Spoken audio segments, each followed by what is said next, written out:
स्वस्ति श्री गणेशाय नमः। श्री सरस्वत्यै नमः। श्री गुरुभ्यो नमः। गौरी शंकराय नमः। राधा कृष्णाभ्यां नमः।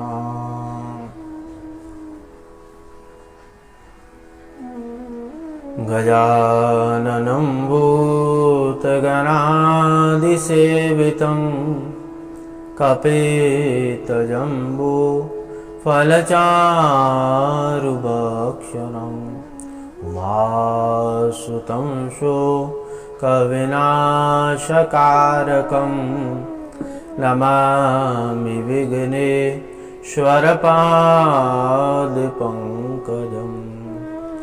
गुरुर्ब्रह्मा गुरुर्विष्णु गुरुर्देवो महेश्वर, गुरुः साक्षात् परब्रह्म तस्मै श्री गुरवे नमः। श्रुतिस्मृतिपुराणानाम् आलयं करुणालयं नमामि भगवत्पाद शंकरं लोकशंकरं। सदाशिवसमारम्भां शंकराचार्यमध्यमाम् अस्मदाचार्यपर्यन्तां वन्दे गुरुपरम्पराम्। मृत्युञ्जयाय रुद्राय नीलकण्ठाय शम्भवे, अमृतेशाय सर्वाय महादेवाय ते नमः। कृष्णाय वासुदेवाय हरये परमात्मने, प्रणतक्लेशनाशाय गोविन्दाय नमो नमः। बोले श्री सतगुरुदेव भगवान की जय। वेदव्यास भगवान की जय। नमः पार्वती पतये हर हर महादेव। निवृत्ति कर्मणा पापात् सततं पुण्यशीलता, सद्वृत्ति समुदाचारः श्रेयः एतदनुत्तमम्। मानुषं सुखप्राप्यः सज्जते स मुह्यति, नालं सह दुःखमोक्षाय संगो वै दुःखलक्षणः। नारायण नारायण हरिशरणं हरिशरणं हरिशरणं। अकारण करुणावदनालय कल्पतरु परब्रह्म सच्चिदानंद घन, एकमात्र उनकी असीम महती कृपा से ये पूरी सृष्टि चलायमान हो रही है।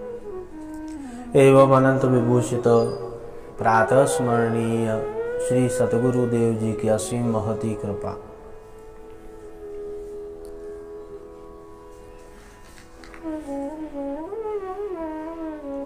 आचारः प्रथमो धर्मः।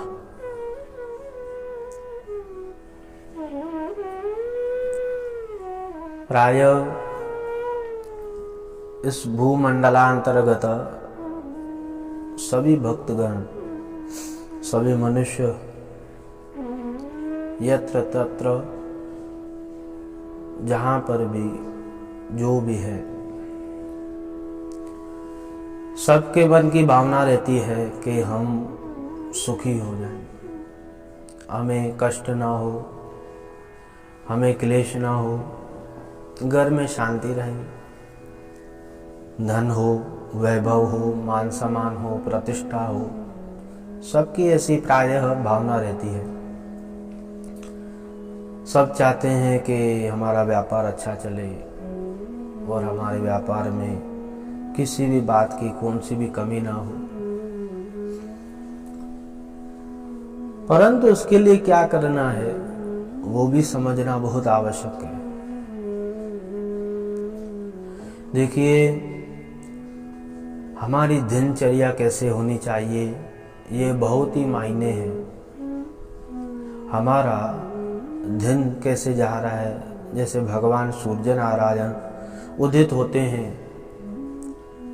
उससे पूर्व क्या करना है, हमारे पूरे दिनचर्या कैसे होनी चाहिए सुबह से लेकर रात्रि तक, ये समझना बहुत आवश्यक है।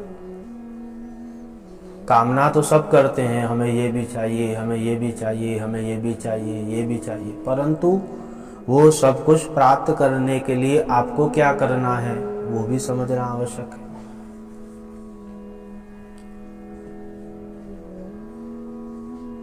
बहुत व्यक्ति हैं सूर्य भगवान उदित हो जाते हैं, उसके बाद जाकर के उठते हैं और फटाफट धातु इत्यादि कर करके स्नान वगैरह करके जैसे तैसे अपने कार्य के लिए प्रस्थान हो जाते हैं।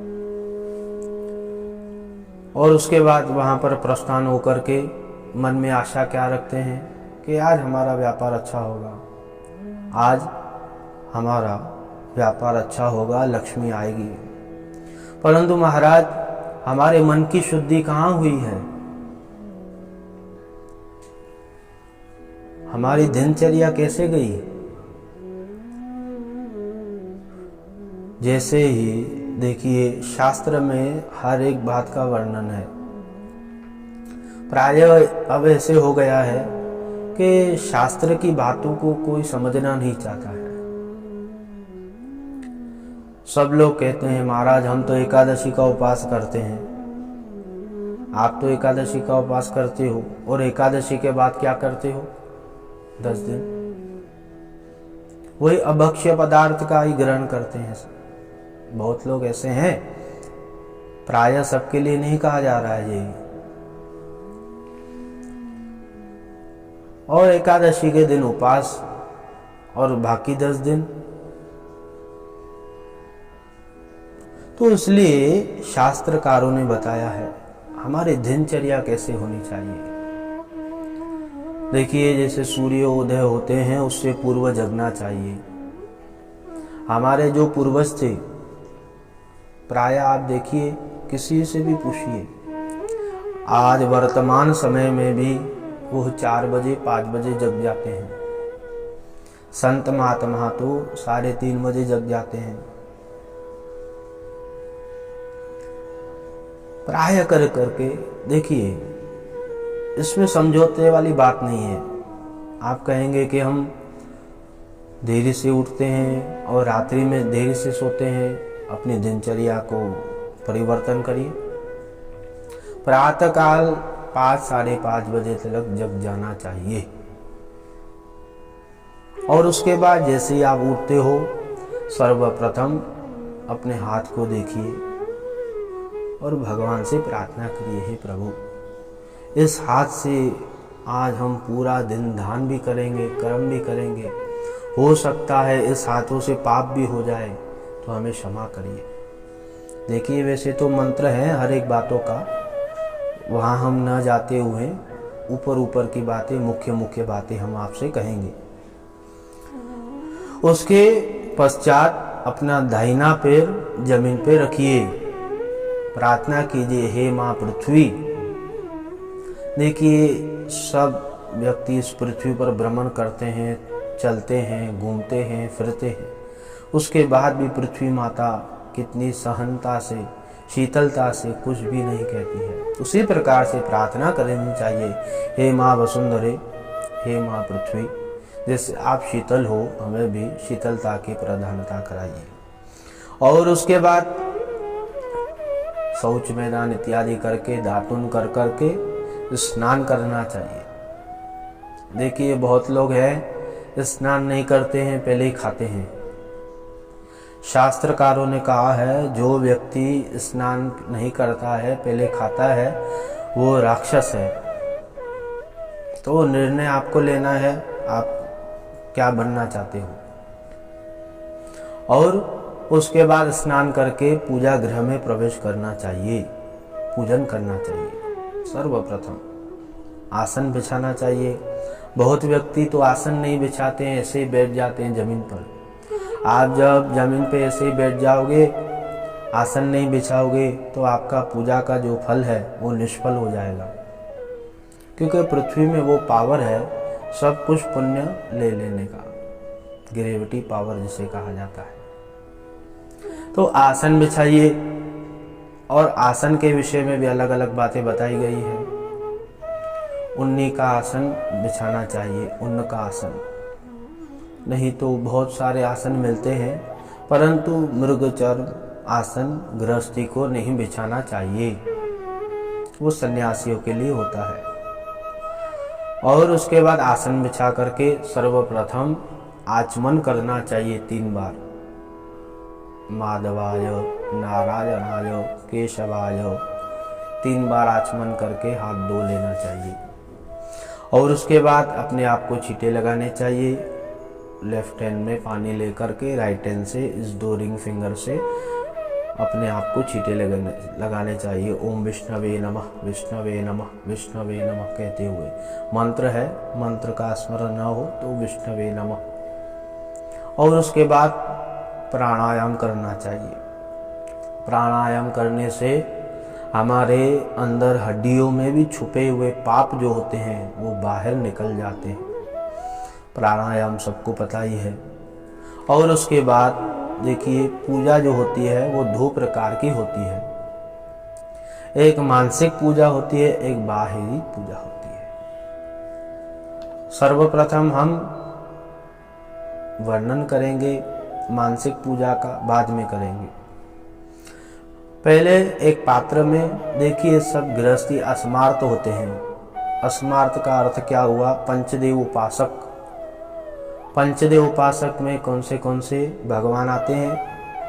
देखिए, देवता और भगवानों शब्द में अंतर होता है बहुत।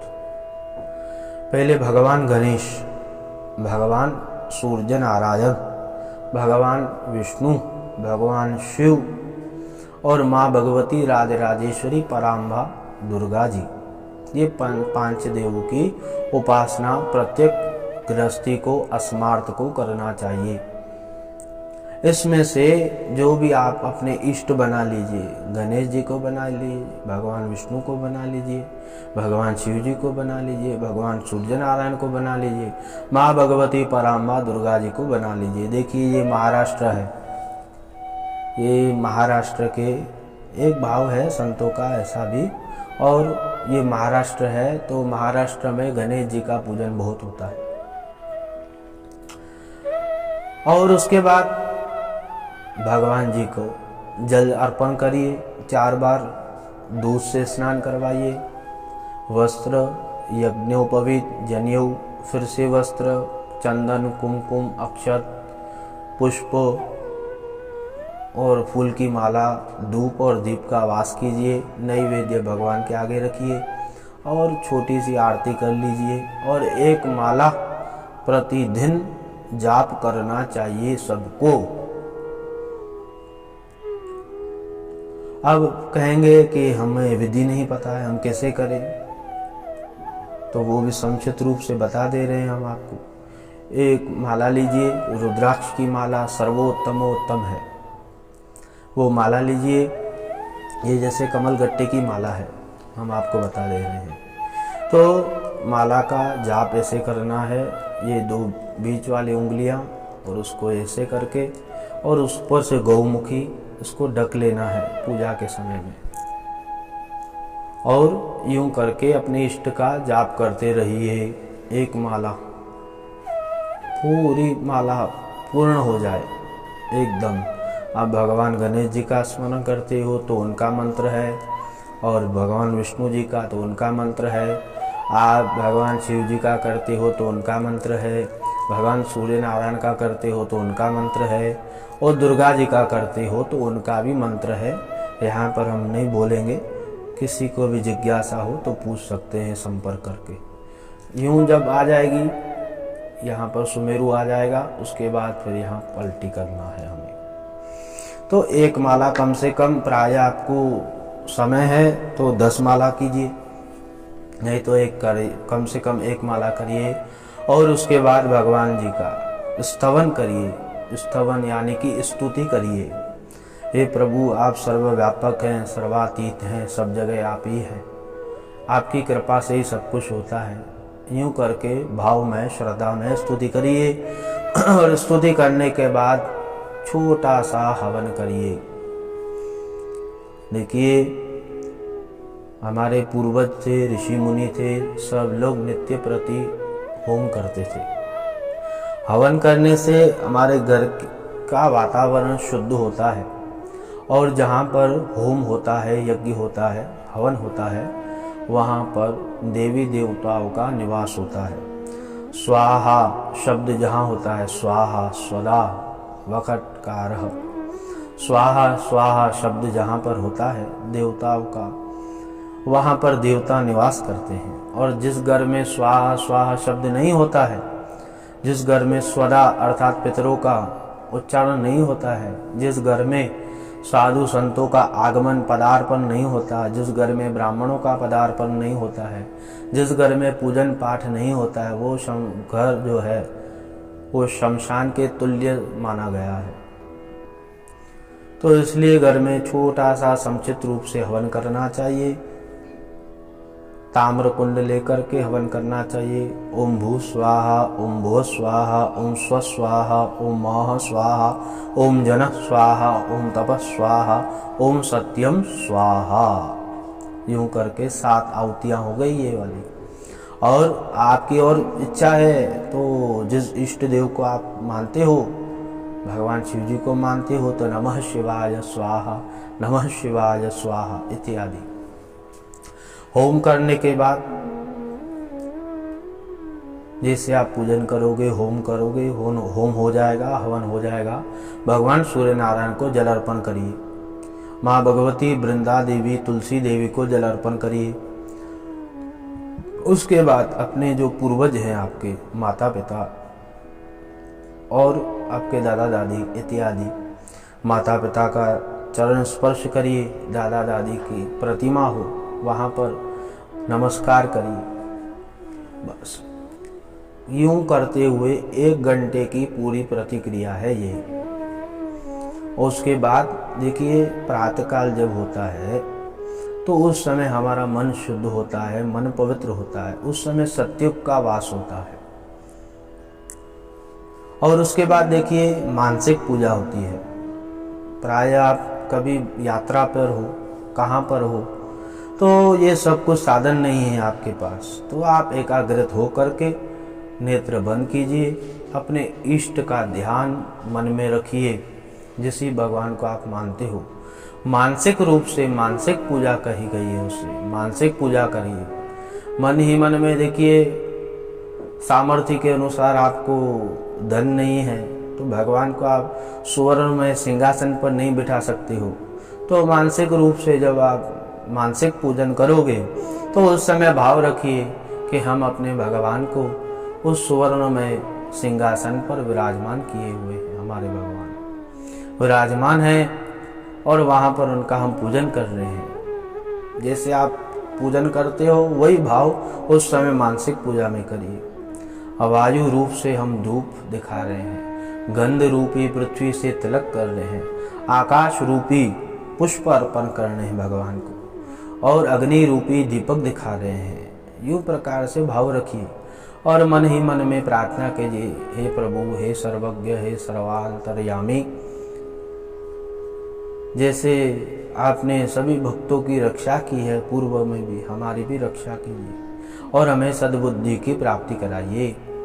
यूं करके मानसिक पूजन करिए। तो 1 घंटे की पूरी प्रतिक्रिया है।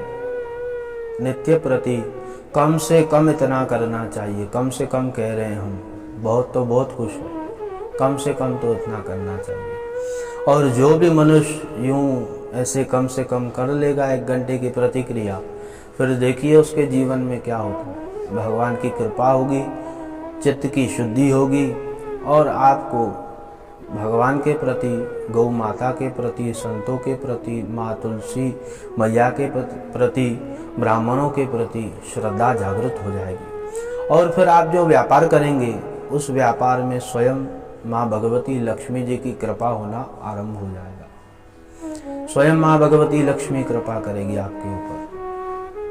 तो दिनचर्या बहुत ही मायने हैं। जो भी व्यक्ति दिनचर्या अपनी अच्छी करता है, ये देखिए प्रातःकाल हो गया, उसके बाद आप व्यापार करेंगे, उसके बाद घर पर आएंगे, सायन में दीपक जलाइए और रात को जब शयन करते हैं तो भगवान से प्रार्थना करिए उस समय भी, हे प्रभु आपकी कृपा से पूरा दिन अच्छा हुआ और रात्रि भी अच्छी जाए, प्रातःकाल फिर हम आपका पूजन भजन करेंगे।